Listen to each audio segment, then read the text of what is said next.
Hey, Shalom, Sister Kate here, back from my vacation, visiting my mom. I wanted to thank everyone who watched the video where I did an interview with her and for your positive comments. It made her feel a lot better about having that interview online because she said, I know my voice is shaky, and I told her it wouldn't matter. Um, and I hope, well, I don't feel like wearing these right now. I hope our interview kind of spurs some thoughts in your all's minds. And I thought I might share a little bit more about that experience because I was young then when we were in the Philippines. I was second grade, so what is that? 7, 8 years old. And when we got there, in the first few months, there was an earthquake as well.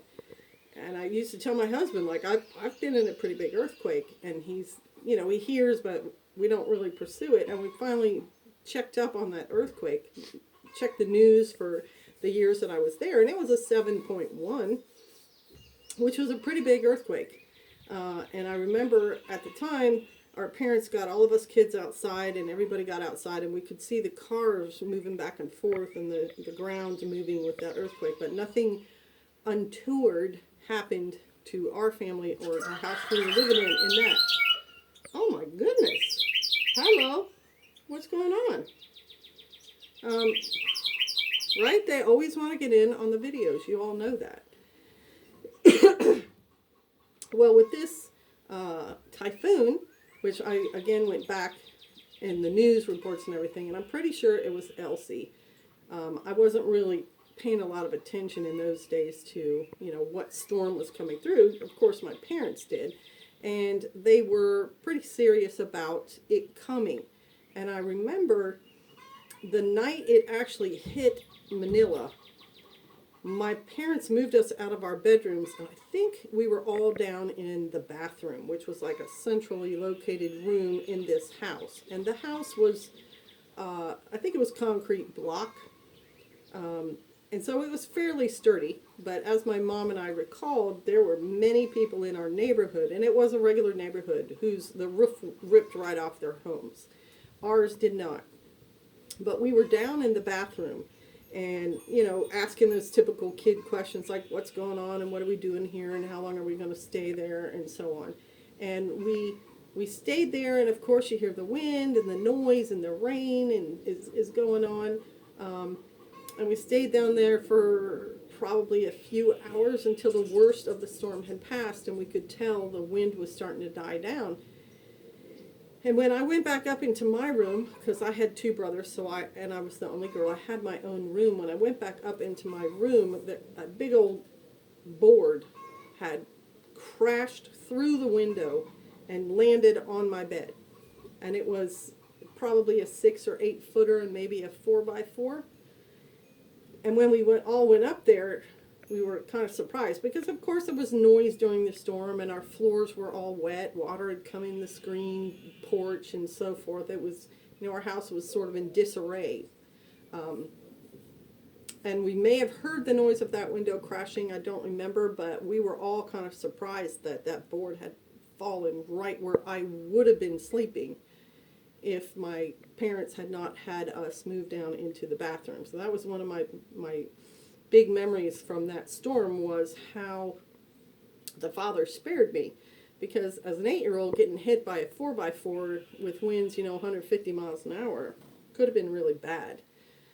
And then, like I said, I have the memory of taking a bath in a plastic tub because I think our maid, we did have a maid. We paid for a maid. It was part of being in government service there at the time that you had a maid. I think we boiled water before we used it, and so instead of trying to fill up a bathtub, they just had this big plastic tub, and they would warm up the water over whatever cook stove. It was probably propane, some kind of gas that we had, and they'd pour it in the tub and bathe us in there. And I also remember not being able to go to school, and so my brother, who would have been like 3 years old, and I had school out on the porch. We had some sort of little chalkboardy thing, and I remember drawing lessons for my 3-year-old brother on there. as part of just something to do while we waited for school to be back in session. And that storm, like I said, flooded the streets. The streets in Manila had 6 to 8 inches of water on them, and power lines down through the water, and we were without electricity or good tap water for like a week, and we dealt with it. And now we have storms, tornadoes and hurricanes here, and the advice is still pretty much the same. If you do not have a shelter to go in, you go to a central hardened room, that doesn't have any windows. So if something crashes through the windows, it's not going to hit you. And that has some structural integrity. So it's kind of the same thing. And my mom was not perfectly prepped for all the things that happened to her, but she prepped somewhat, and she was always aware of what was going on in her area. Like with that fire, we had been words coming out so fast. Haven't made a video in a little while.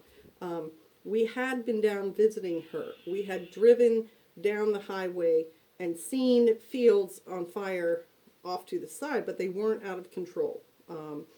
And there was smoke everywhere. And we visited her for like a week, and then we went home. And after that, those fires converged on her location, and that's when she was evacuated. And that's another thing to think about in a fire emergency. Sometimes the fire is not just one fire. There are times when the winds and conditions make it so that there are more than one fire, and they can converge and make an even bigger firestorm. So you want to be aware of what's going on in your area. You want to be aware of what natural disasters could happen, if you have flood possibilities, if you have volcanic activity possibilities, if you have a tsunami wave possibilities, and you want to have a plan for what you are going to do should you get that warning. Should, the guy knock on your door and say, hey, we're expecting a tsunami and you need to leave. Where are you going to go, and how are you going to get there? You heard my mom say that to go 20 miles or something, it took her 5 hours. That's a long time. And if you need to go farther and the roads were blocked up like that, then that means you need to leave that much earlier, and you need to be that much more aware and have that all planned out. And she also said in her video that her neighbor had a location for them to go to. So her neighbor had either been there before or researched or had someone suggested or something. But when they took that big RV down the road, they knew where they were going to go. And when they got there, those people were ready for them to be there.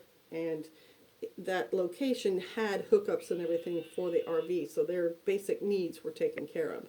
All these things are important to think about, and I hope that you get stimulated to do that watching these videos. Bless you. Shalom.